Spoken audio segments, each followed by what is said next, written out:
This one's for the ladies. Ladies.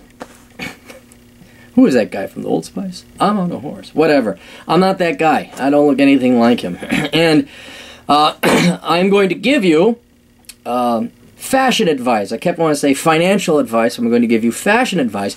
And you're going to say, well, why should I listen to you? You're a straight male. And we all know that women get their fashion not from people that they would like to attract, but rather from their own sex and gay men.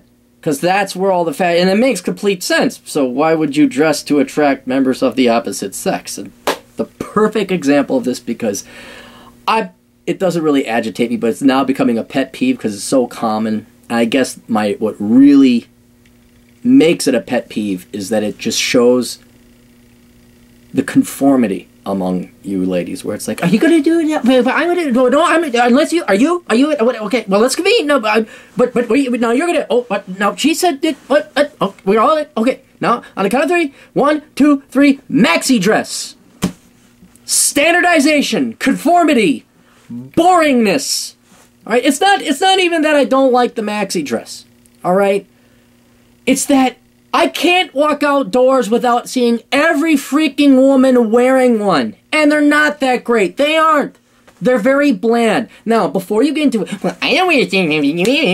Yeah, okay, I got it. All right, yeah, I'm stupid, straight male. No one, it's not for me. It's to conform with other people or whatever, send out signals. I don't know. I've never understood why women all decide to conform. But knock it off already, okay? It's a fact. Everyone's wearing it. Everyone. You remember the bangs in the 80s? Do you remember that? Okay, it's like that. Okay, everyone is doing it. It's not unique anymore. And you know what? They're really not that pretty.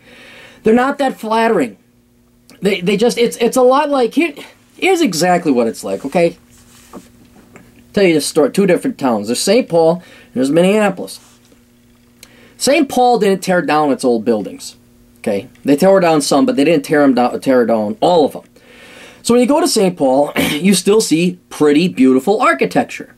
Minneapolis, on the other hand, tore everything down. Whether it was beautiful or not, they tore it down and replaced it with new. And as time has gone on, the skill and the ability and the creativity and the talent of architects has gone down the toilet. And now we got this minimalist-looking crap. And it is a night and day difference. And even more so, Milwaukee is even... Go downtown Milwaukee, downtown Minneapolis. Milwaukee is even more beautiful than St. Paul. It's stunning what Milwaukee is. You're like, oh, this is beautiful. Minneapolis crap. And it's because the architects, the new, it's got to be edgy, it has all gone to minimalism. It's this minimalist crap. It doesn't take skill. It doesn't take talent. It's like, I made a square. Frank Lloyd Wright. Triangles and squares. Genius. It's like crap. Barf. Garbage. Commonness.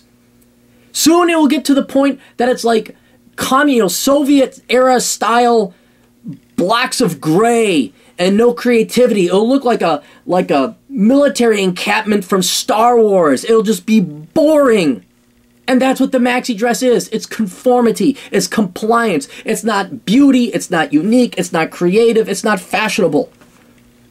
And and the point I'm trying to make with this architecture is that the architects don't give a damn about what they're forcing other people to see. We gotta look at it. I gotta look at this shit when I drive through Minneapolis. Look what's called ghettos in the sky. It's called Riverside Plaza, but people call it by its parlance, ghettos in the sky. I gotta look at that shit every day I go through Minneapolis. Or every time I go through Minneapolis. It's ugly. It's boring. It's an eyesore. Alright? And now that this fad has reached its pinnacle, its zenith, I gotta see it's like a burqa wannabe. Right, so could you, I know here's going to be a really arrogant thing to ask. Could you at least dress with others in mind? You know, that we got to look at it? Like, you ever notice those pictures? Grab a picture from the 40s or the 30s or the 50s, and like a street picture, a public picture. Men are in suits and hats, women are in dresses. You're going out in public, you're going to present yourself well in public. All right? I'm not saying it, you're wearing something crass as, it's not ugly. It's just bland. It's just kind of like, ugh, Come on, give a guy something to look forward to. Say, hey, look at that. And I'm not talking dressing slay. I'll tell you another story. I've told it before, but this deserves repeating. I went to the grocery store, just regular old grocery store. And there was a woman who was in her maybe 50s, maybe even early 60s. And obviously not physically attracted to her. She's too old for me. But she kept herself in shape. She was trim. She had just a nice blue dress. Just a nice blue dress, and she had heels that matched. And it was simple. It was elegant. It wasn't like, it wasn't on a catwalk or anything. But it was just like, feminine beauty.